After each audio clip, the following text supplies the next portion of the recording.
ॐ भूर्भुवः स्वः तत्सवितुर्वरेण्यं भर्गो देवस्य धीमहि धियो यो नः प्रचोदयात्. Namaste my dear friends. In this video I am going to explain the two paths of knowledge and bhakti, devotion. It is certain that a path is necessary. Then what path we should adopt? It is held in India that there are three types of path: Jnana Marga, Bhakti Marga and Karma Marga.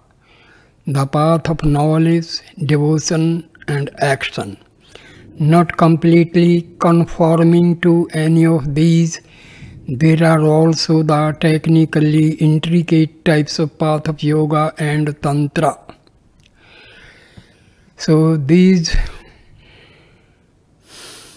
last are difficult to follow in the conditions of our time. They are not considered here but are left to be dealt with later. Karma Marga, the path of action, is also left for later treatment. For the moment, let us consider the two great paths of knowledge and devotion, being and worship. The one aim at identity and the other at the union of two, to one or the other of which an aspirant is apt to be drawn by his own temperament. They are not in fact mutually exclusive, although they may seem to be so in theory. The four margas, karma, bhakti, yoga and jnana are not exclusive of one another. Each is, however, described separately in classical works only to convey an idea of the appropriate aspect of God to appeal readily to the aspirant according to his predisposition. Nevertheless, aspirants do in the main follow either the path of knowledge or that of devotion, often with a certain admixture of the other and of the path of action. Starting with the path of knowledge, knowledge in this sense does not imply learning, theory or philosophy, but intuitive understanding. Indeed, it is the indirect paths that require elaborate theory. Only the bare minimum of theory is needed for the path of knowledge. Simply that being is and you are that. Therefore, to know the essential self of you is to know all, but not by gazing at as one can know another, but for not to the ultimate knowledge in that high sense is simple being. Being alone is true.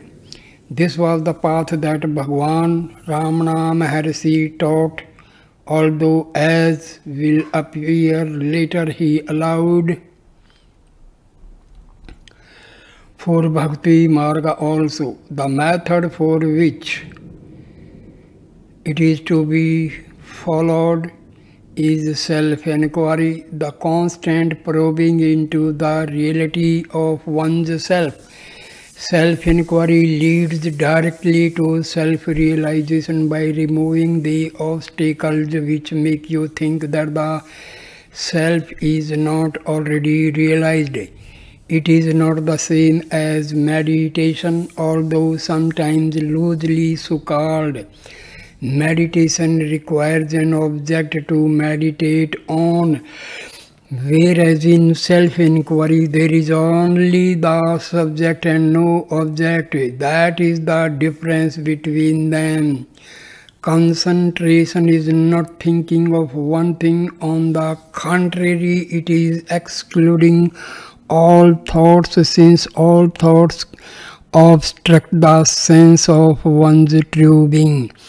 The effort must be made to suspend thought while retaining consciousness. Usually, when thought ceases, one goes to sleep. What one must do is to remain awake and conscious and concentrate on the pure sense of being of I am. That remains when thought subsides. It is not easy at first, but with effort and practice it can be done. Who am I? Any answer the mind can give must be wrong, Bhagwan said.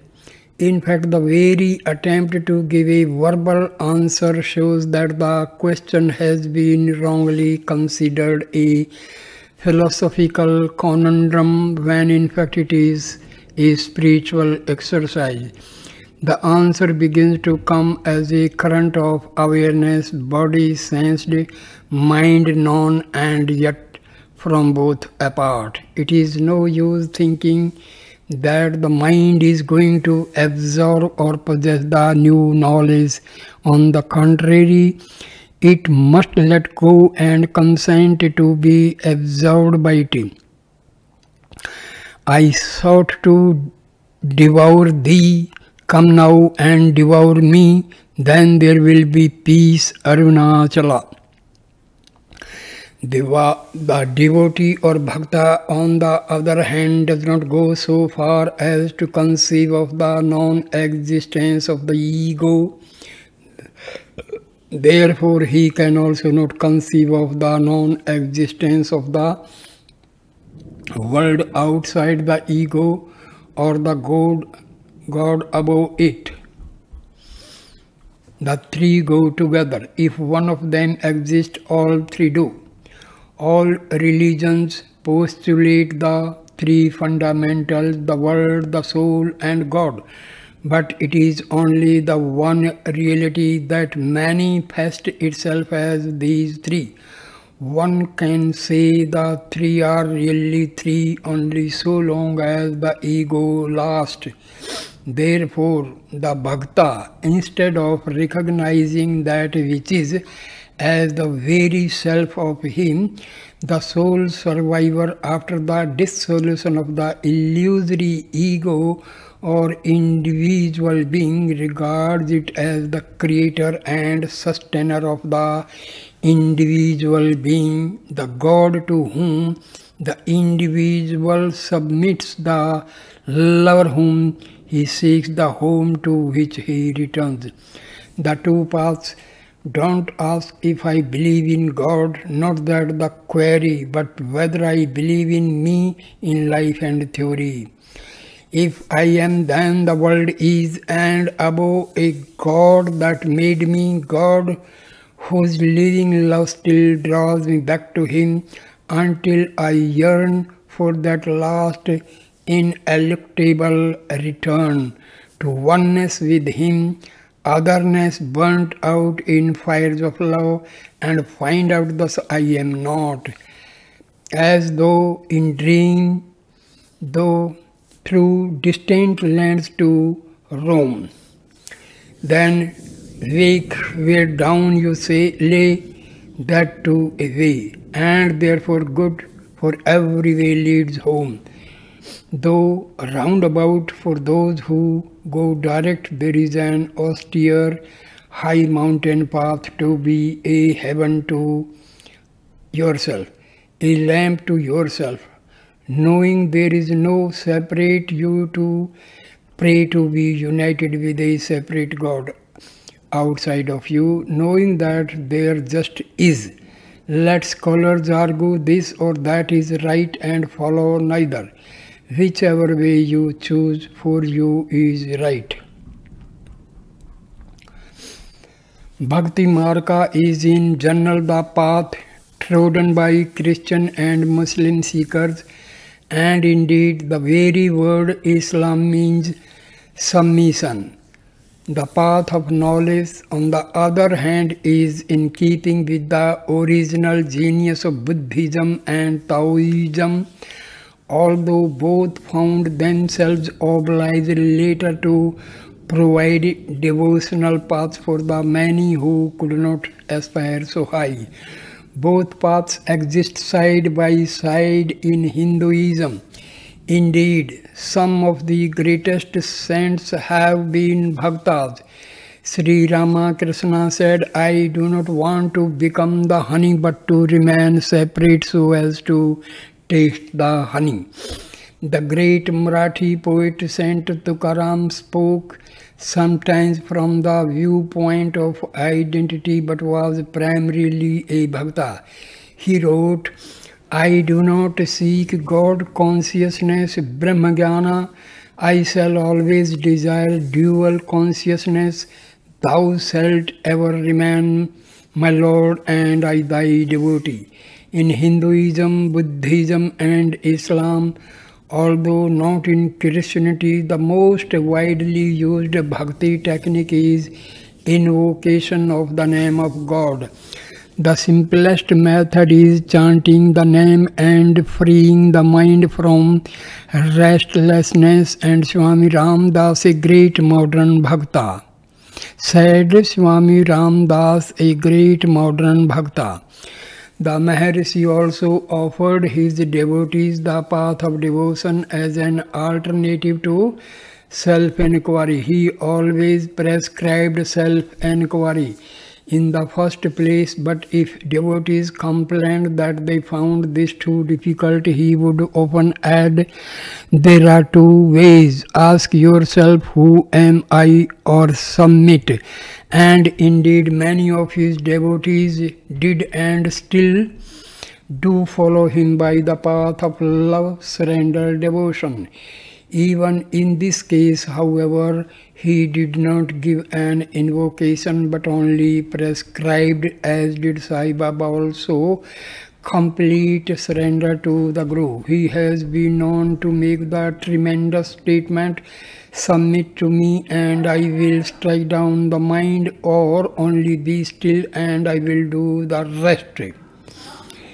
It is not an easy thing to keep the mind still without thoughts or to submit as Bhagwan understood submission. When one does, the barrier to truth is weakened and God self, Bhagwan, does indeed break through and strike down the impostor ego. But what an assurance to receive, and what power in him who can give it. The surrender has to be complete, not only surrender of all the ego's desires, but of the ego that has the desires, until in the end it turns out to be an illusory thing and bhakti becomes jnana. Whichever path one follows, the thing is to follow it, not to argue about it. A Christian priest once told Bhagwan that he considered the goal of mystic union envisaged by Christians to be different from the Hindu goal of moksha and superior to it, and Bhagwan replied, all right, attain that first and then see whether you still find any difference or anything to criticize. That was always his reply, to turn the critic from theory to practice. Argument did not interest him, only understanding and sincere effort.